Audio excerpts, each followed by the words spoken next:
הפקק הצפוי ואני לא צריכה להסתכל לכם משקפי שמש. ולפני שאני אתחיל להרצאה על שילה בין קודש לחול, אני רוצה להגיד מספר מילים על עצמי.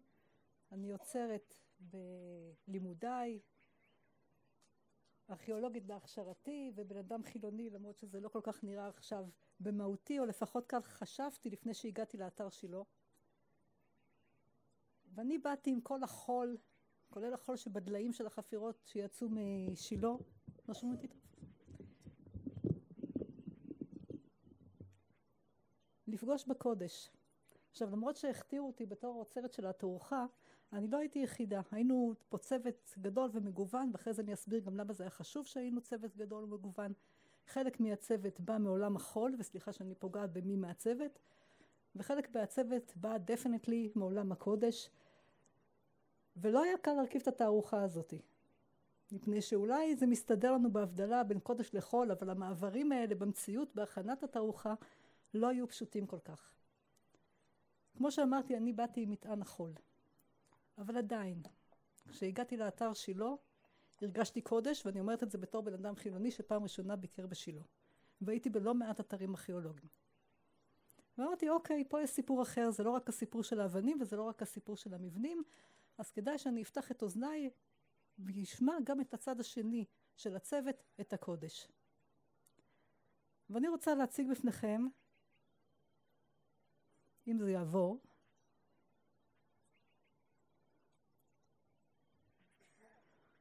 כנראה שאתם מכינים את העגבניות למקרה החול, אבל זה מסרב לעבור.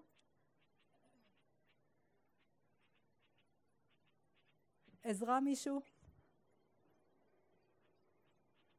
אוקיי. אני רוצה להציג לכם את האתר שילה שמערבב חול וקודש, שמוטיב הקודש בו מאוד מאוד חזק. זה פסקאות מתוך מאמר של כתב עת אינטרנטי שנקרא כדורינט, כתב עת חרדי, והוא מספר על כל מיני ממצאים שמאששים את גילוי המשכן בשילה. ומה אומר הכתב? הכתב מתחיל בזהירות, הוא מתחיל מאסכולת החול. הוא אומר הממצאים נמצאו ומאששים ויש הערכות, הוא לא מדבר איתנו בפסקנות על מצאנו את המשכן, אנחנו יודעים בדיוק איפה הוא, גישה מאוד מאוד, מה שאני קוראת לה, חול. בפסקה הבאה הוא כבר קצת יותר עם ביטחון. הוא אומר שכבר נמצאו הוכחות לקיום המשכן בשילה. שימו לב שהוא עדיין לא אומר איפה המשכן בשילה, ומי שמכיר קצת את המטריה הארכיאולוגית, היו ויכוחים, אני מקווה, אני לא יודעת אם נפתרו עדיין, איפה בדיוק מוקם המשכן בשילה. בפסקה השלישית הוא כבר ממש מפליג, וזה לעניין הזמן להוציא את העגבנייה. הוא אומר שנמצאו ראיות לחומה. נכון, נמצאו ראיות לחומה. אבל הוא גם מקשר את החומה והשער שאמור להימצא בחומה למיקום של המשכן היום. עכשיו אני מצטערת, אבל לפי מה שאני יודעת, החומה של שילה לא קשורה לעירו של יהושע. אני גם לא חושבת, ותתקנו אותי, שבתנ"ך שילה מוזכרת כעיר. היא לא מוזכרת כעיר מוקפת חומה. החומה הזאת היא חומה כנענית, ובזמן שבני ישראל באו והתנחלו פה במקום, הם ישבו על החומה, הם ישבו מחוץ לחומה, הם ישבו נסמכים לחומה, אבל החומה לא שימשה כביצור של העיר, ואי לכך היא גם לא יכולה לסמן או להראות לנו שמפה השער שלתוכו יצאו אל המשכן. זה דוגמה לאיך הקודש, הרצון העז של הקודש, נכנס בחוזקה לתוך החול.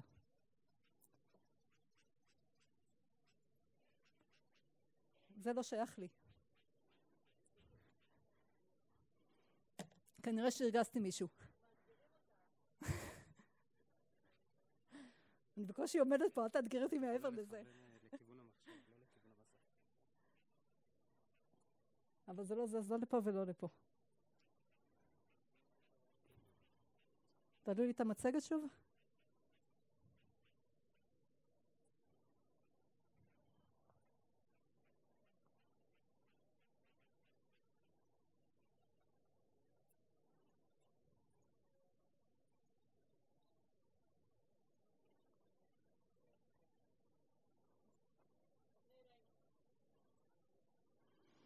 אוקיי.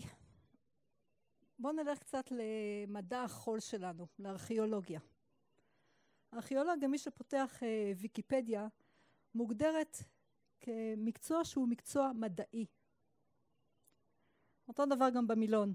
היא מדברת על תיעוד, היא מדברת על מחקר, היא מדברת על הסברים, היא לא מדברת פה על רגשות, והיא לא מדברת פה על אמונות. אנחנו משתדלים כמה שיותר כארכיאולוגים לדבוק בעובדות שאנחנו רואים בשטח. מממציאי המתודה הארכיאולוגית, אני חושבת הממציא שבהם הוא פרופסור פיטרי, שהסתובב בעיקר במצרים, ואחרי זה החל לחפור פה בארץ את הטילים השונים, והוא לקח את הממצאים שהוא מצא באתרים, שם אותם באוספים שונים, האוסף הזה נמצא בלונדון, והוא משקף את המתודה המדעית הארכיאולוגית. מהי המתודה המדעית הארכיאולוגית? אני לא יודעת להתחיל ללמד אתכם עכשיו ארכיאולוגיה על רגל אחת, אבל מה שאנחנו רואים לפחות לפי האוסף שלו, מחולק לפי תקופות, הלוואי וזה היה מחולק גם לאתרים בתוך התקופות, מי שבא לראות את האוסף הוא חוקר, הוא מזהה את החפץ, הוא יודע למה החפץ שייך, והוא מגיע לכל מיני תובנות שונות, הוא משתדל מאוד שלא להאמין בתיאוריה שהוא איתה הוא בא לבדוק את החומר. אני יכולה להגיד לכם שמבחינה מדעית, גם באוניברסיטאות, מאוד מאוד מזהירים אותנו, אל תבואו עם הנחה מראש, תנו לחומר להוביל אתכם. אני יכולה להגיד לכם שזה אף פעם לא עובד, אנחנו בסך הכל בני אדם, אבל השתדלו לקבוע מתודה שיכולה להסביר לנו ולתת לנו מסקנות מתוך הממצאים בצורה מדעית ונקייה ככל הניתן. המתודה הזאת המשיכה אחר כך גם למוזיאונים הראשונים. לדוגמה, מוזיאון רוקפלר בירושלים, מי שלא היה חייב, מספר עשורים אחר כך, האוסף מסודר לפי תקופות, בתוכם יש את החפצים, לעתים בתוך החפצים יגידו לכם מאיזה תרבות באו החפצים, לדעתי עדיין מאוד מאוד מדעי. אף אחד לא יספר לך מה אנשים באותה תרבות חשבו, או על מה אנשים באותה תרבות חלמו, ונורא נורא משתדלים שלא לדבר על אמונות. כי אנחנו קשנו מאוד לדעת במה אנשים האמינו לפי הקדים שיש להם. זה לא ילך היום.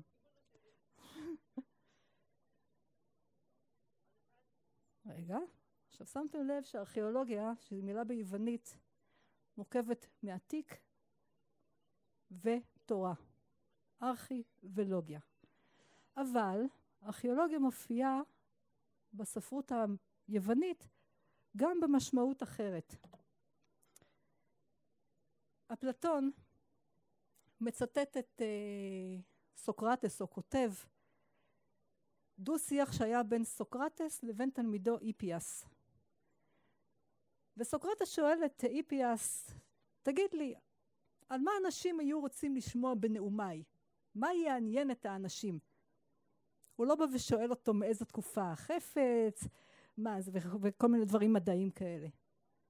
ואז איפיאס אומר לו, על העמים, על הגיבורים ועל בני האדם ועל היישובים, כיצד נוסדו בימי קדם, ובקיצור, על כל תולדות ימי קדם או ארכיאולוגיה. הם אוהבים לשמוע. אוהבים זה כבר לא מתודה. זה כבר לא משהו מדעי. בפירוש הזה ארכיאולוגיה זה שאנשים, בקיצור, רוצים לשמוע סיפורים. ולמרות שהוכשרתי כארכיאולוגית, אני באתי לפה כאוצרת. ואני באה לדבר ולהשמיע לאנשים. אני לא באתי להשמיע לחוקרים שרוצים להסתכל על הוויטרינה ולבדוק מאיזה סוג של חרס עשוי הכלי. אז כל הגישה שלנו בנוגע לשילה הייתה על הסיפור של שילה. דרך אגב, הכתובת הזאת היא מופיעה באולם הישיבות במוזיאון רוקפלר מסביב לכיפה.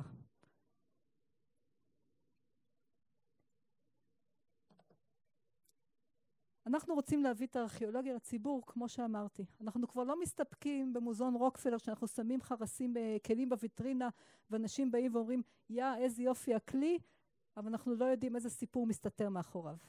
היום מוזיאונים נוטים יותר ויותר לספר סיפור, לתת פרשנות, לצאת קצת מהכלא הזה המדעי של המונח ארכיאולוגיה כמו שהוא מופיע במילון. אני יכולה להגיד לכם שאין דבר כזה ארכיאולוגיה בעיני הציבור, מפני שאם אתה רוצה שהציבור יראה ארכיאולוגיה, קח את הציבור, שים אותו פה על התל, במקום שלא נחפר עדיין, תן לו מקוש ביד והוא יראה ארכיאולוגיה. כל דבר מעבר לזה יהיה פרשנות. כל דבר מעבר לזה יהיה מתווך. לא מתווך מטווח, אלא בתווך. בין הבן אדם שחפר, בין העוצר שעצר, בין מי שמספר את הסיפור לבין האוזן ששומעת אותה. כל דבר מעבר לזה הוא פרשנות. הוא לא הארכיאולוגיה עצמה. עכשיו יש אנשים שבאים למוזיאון, כמו שאתם רואים זה מרכז המבקרים של מפעל קרלסברג באשקלון, וכל מה שמעניין אותם זה לעמוד ליד הבר ולשתות גינס מהחבית. יש אנשים, והם רואים את התערוכה, אבל התערוכה הזאת היא תערוכה של חול. אין פה יותר מדי אמוציות, אלא אם כן מישהו ממש רוצה לעמוד על כך שבבירה המצרית הכניסו ענבים. אבל אין יותר מדי עניין.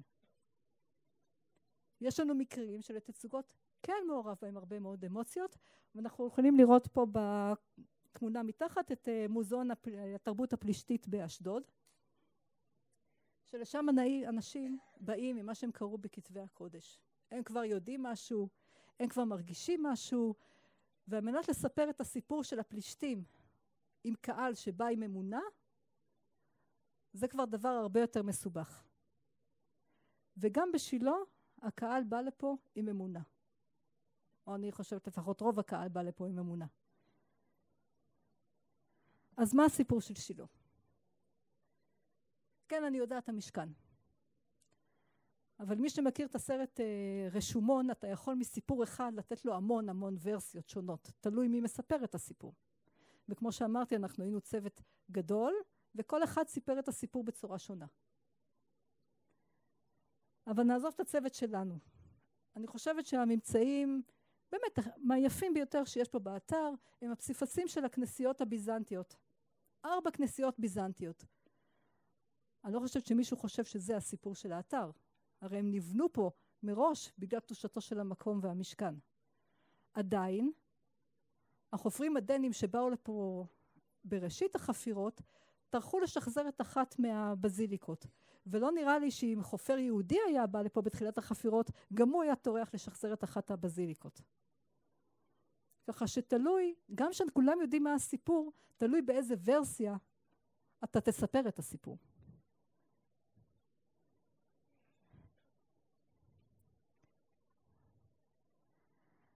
מעבר לזה, שיש לנו את הממצא הארכיאולוגי בשטח של המשכן, וכן, אני מאמינה שמצאו פה את המשכן, והמשכן נמצא איפה שאומרים שהוא נמצא, אבל זה עניין של אמונה. יש עוד דבר מה שאנחנו לא רואים בשילה, וזה התהליך ההיסטורי המשמעותי שעבר פה עם ישראל, מפני שלפי מה שאני יודעת, ויתקנו אותי גדולים ממני, עם ישראל נכנס לשילה בשבטים, אל תגיד לי, כשבטים, ויצא ממנו בדרישה למלוכה. זאת אומרת, עברו פה גם תהליך שאנחנו לא רואים בחול, אנחנו לא רואים באבנים, אבל אנחנו יודעים שהוא היה. אני רוצה קצת להכניס אתכם ואני אמהר מאחורי הקלעים של עבודת האוצר. איך אני רואה את עבודת האוצר? אנחנו כבר יודעים שאנחנו רוצים לספר סיפור, והסיפור הוא המשכן. איך אנחנו מתחילים לספר את הסיפור? ואני אמשיל את עבודת האוצר להכנת סרט או בימוי או הכנה של הצגה. אנחנו יודעים שהחיים בסרט.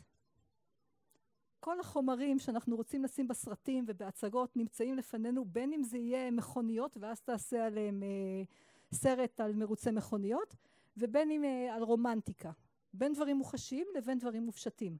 הכל נמצא שם, רק צריך לברור. ואיך בוררים? עושים תחקיר. מתחילים לקרוא את המאמרים, שואלים את אנשי הצוות, בודקים את האתר, את החול. לא תמיד זה מסתכם באבנים, לרוב זה מסתכם גם בכתובים. עשינו את התחקיר, אנחנו כותבים את התסריט. סרט למי? סרט לילדים, סרט למבוגרים, סרט דוקומנטרי למי שמכיר, סרט שצריך להסביר את הכל מההתחלה, איזה סוג של סרט, איזה סוג של סיפור אנחנו נספר. הקהל פה שמגיע לשילה מאוד מאוד מגוון. ואנחנו מגיעים אליו. ובתערוכה אנחנו ניסינו לענות לכל סוגי הקהלים, ומי שהיה במגדל למעלה בוודאי מבין למה אני מתכוונת. השלב הבא, שחקנים.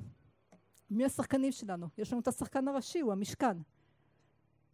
יש לנו קנקנים שהם יכולים להיות שחקנים משניים, כי הם מראים לנו את תקופת ההתנחלות. ויש לנו סתם ניצבים, כל מיני בזיליקות ומסגדים ודברים כאלה. אבל יש לנו גם את השחקנים. והתפאורה, שתעלה עוד מעט, שהיא בעצם עבודת המעצב. אביטל, אני רוצה זמן פציעות על פשלות.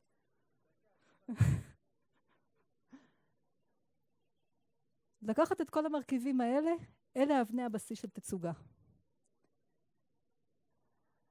אבל, האם אנחנו נציג רק את הסיפור המרכזי? מפני שבתכלס, זה מה שאנשים באים לראות פה. אני לא בעד הגישה הזאת, עוד כמה כאלה שבאו מעולם החול, וגם אלה שבאו מעולם הקודש לא בעד הגישה הזאת, ואנחנו החלטנו לתת כבוד לכל תושבי האתר, אבל להדגיש את הסיפור המרכזי, להדגיש את השחקן המרכזי שלנו.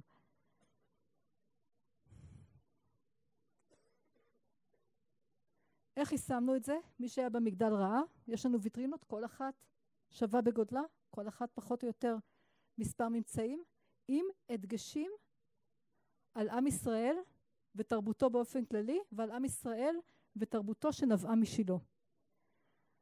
יש פה כל מיני מינונים, איך אנחנו ראינו את המשקל בין הקודש לחול בתוך האתר. ואני יוצאת רגע להראות לכם שלט שיוקם בעזרת השם בקרוב בשילה. בשביל להדגים את המינונים. העמודה הראשונה מייצגת לנו חול, העמודה השנייה מייצגת לנו קודש, והעמודה השלישית מייצגת לנו חול. כמובן שהסרט במגדל למעלה הוא 100% קודש, אבל המשחק של התערוכה הזאת היא כל הזמן נע בין הארכיאולוגיה לבין האמונה, בין התרבות של ישראל לבין שאר התרבויות שהיו פה באתר.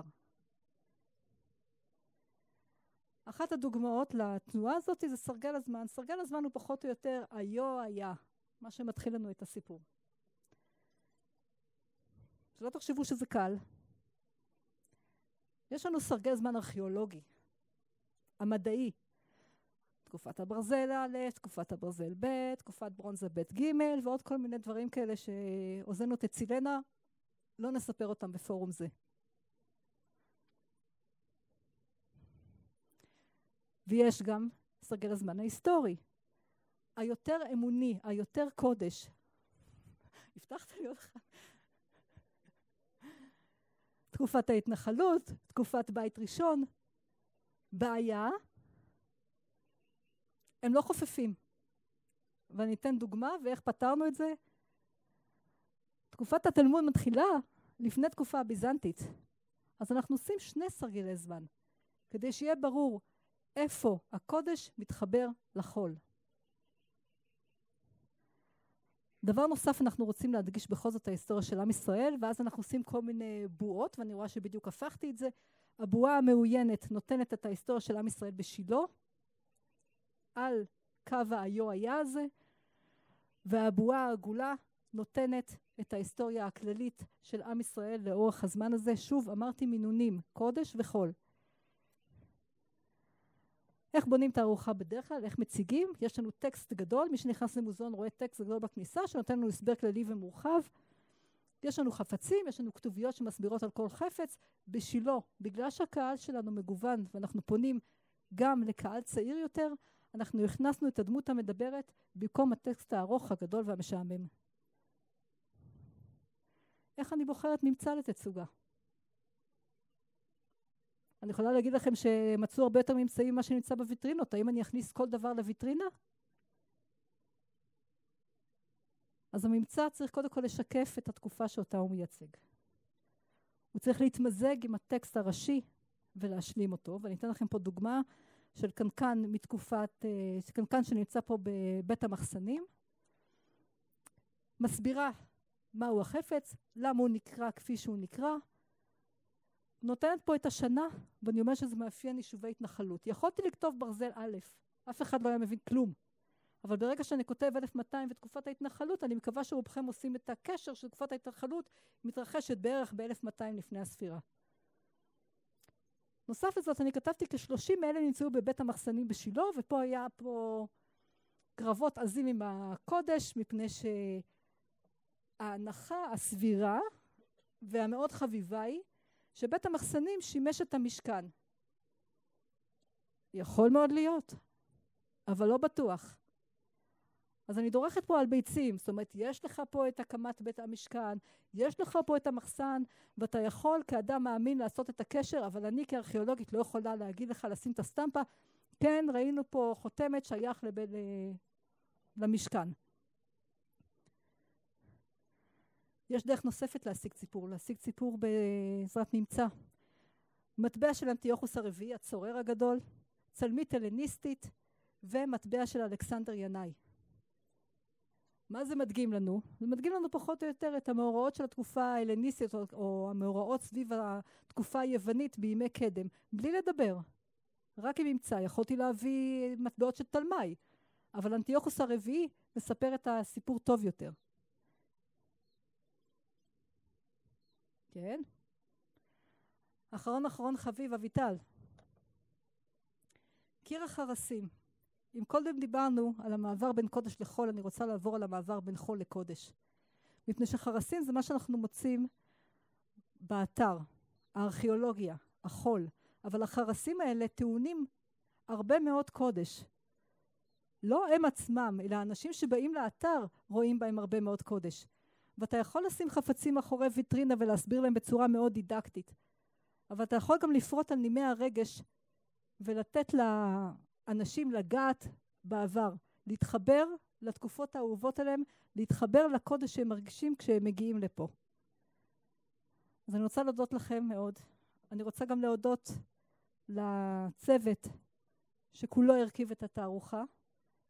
ואני יכולה להגיד לכולם שאני מרגישה שזכיתי לעשות פה את התערוכה, ועשיתי לא מעט תערוכות, אבל אני מרגישה שזכיתי. תודה רבה.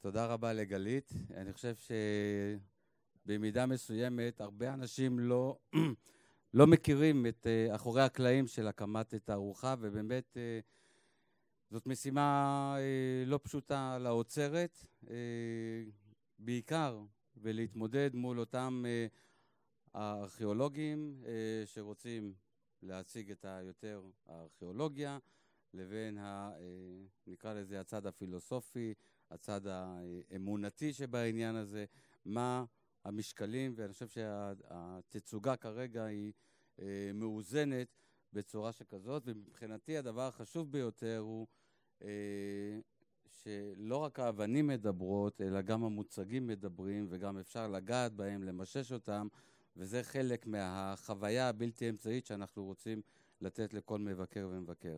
אז תודה רבה לגלית, ואני מזמין את עופר לקחת אותנו צעד אחד קדימה אל תקופת הבית השני, ולראות סוג של צורת חיים שהתנהלה במקום הזה. עופר, בבקשה, ואני מבקש באמת להקפיד, לעמוד בלוח הזמנים, ושאני לא אאלץ כל פעם לנקוט באלימות, אוקיי?